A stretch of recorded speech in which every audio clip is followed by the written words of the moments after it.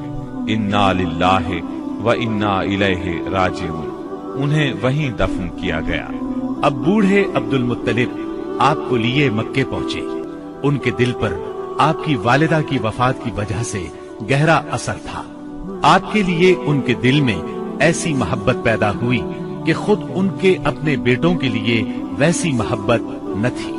وہ آپ کی بہت قدر کرتے، اپنی اولاد سے بڑھ کر چاہتے، خوب اکرام کرتے، اپنے لیے تیار کرائے گئے خاص فرش پر انہیں بٹھاتے، اس فرش پر کسی اور کو نہ بیٹھنے دیتے، پیٹھ پر ہاتھ پھیرتے، آپ کی نقل و حرکت دیکھ کر خوش ہوتے۔ انہیں یقین تھا کہ مستقبل میں آپ کی نرالی شان ہونے والی ہے، لیکن ابھی آپ کی عمر 8 برس 2 مہینے کی ہوئی تھی کہ عبد المطلب بھی انتقال کر گئے۔ اب آپ کے چچا ابو طالب نے آپ کی کفالت کا بیڑا اٹھایا۔ یہ آپ کے والد کے سگے بھائی تھے، انہوں نے بھی آپ سے خاص رحمت اور شفقت برتی۔ وہ مالدار تو نہ تھے، لیکن آپ کی کفالت کے بعد اللہ تعالیٰ نے ان کے تھوڑے سے مال میں اس قدر برکت دی کہ ایک آدمی کا کھانا پورے کنبے کے لیے کافی ہو جاتا تھا۔ خود آپ بھی صبر و قناعت کا نمونہ تھے، جو ملتا اسی پر قناعت فرماتے۔ جب آپ کی عمر 12 برس اور کہا جاتا ہے کہ مزید 2 ماہ اور 10 دن ہوئی تو آپ کے چچا ابو طالب نے تجارت کے لیے ملک شام جانے کا ارادہ کیا۔ آپ کو ان کی جدائی بہت گرا گزری۔ ابو طالب خود بھی متاثر ہوئے، لہٰذا آپ کو اپنے ساتھ لے لیا۔ قافلہ ملک شام کی حدود میں پہنچا تو شہر بصرہ کے قریب پڑاؤ کیا۔ بحیرہ نامی عیسائیوں کا ایک راہب اپنے گرجے سے نکل کر ان کے پاس آیا اور قافلے کے درمیان سے گزر کر نبی صلی اللہ علیہ وسلم کے پاس پہنچا۔ پھر آپ کا ہاتھ پکڑ کر بولا، یہ دنیا کے سردار ہیں، پروردگار عالم کے رسول ہیں، اللہ انہیں رحمت عالم بنا کر بھیجے گا۔ میں انہیں مہر نبوت سے بھی پہچانتا ہوں۔ یہ کندھے کے نیچے نرم ہڈی کے پاس سیب کی طرح ہے، اور ہم اس کا ذکر اپنی کتابوں میں بھی پاتے ہیں۔ پھر اس نے قافلے کی دعوت کی اور ابو طالب سے کہا، انہیں یہاں سے واپس بھیج دیں، ملک شام نہ لے جائیں، کیونکہ انہیں یہودیوں سے خطرہ ہے۔ اس پر ابو طالب نے غلاموں کے ہمراہ آپ کو مکے بھیج دیا۔ جب آپ کی عمر 15 برس ہوئی تو ذیقات کے مہینے میں عکاظ کے بازار میں ایک لڑائی ہوئی۔ اس لڑائی میں ایک طرف قریش کے قبائل تھے اور دوسری طرف قیس اور اعلان کے قبائل تھے۔ دونوں میں گھمسان کا رن پڑا، فریقین کے کتنے ہی آدمی مارے گئے، لیکن پھر انہوں نے صلح کر لی اور طے پایا کہ دونوں طرف کے مقتولین گنے جائیں، جدھر زیادہ ہوں ادھر والے زائد مقتولین کا خون بہا لیتے۔ اس کے بعد جنگ ختم ہو گئی اور باہمی دشمنی کو ختم کر دیا گیا۔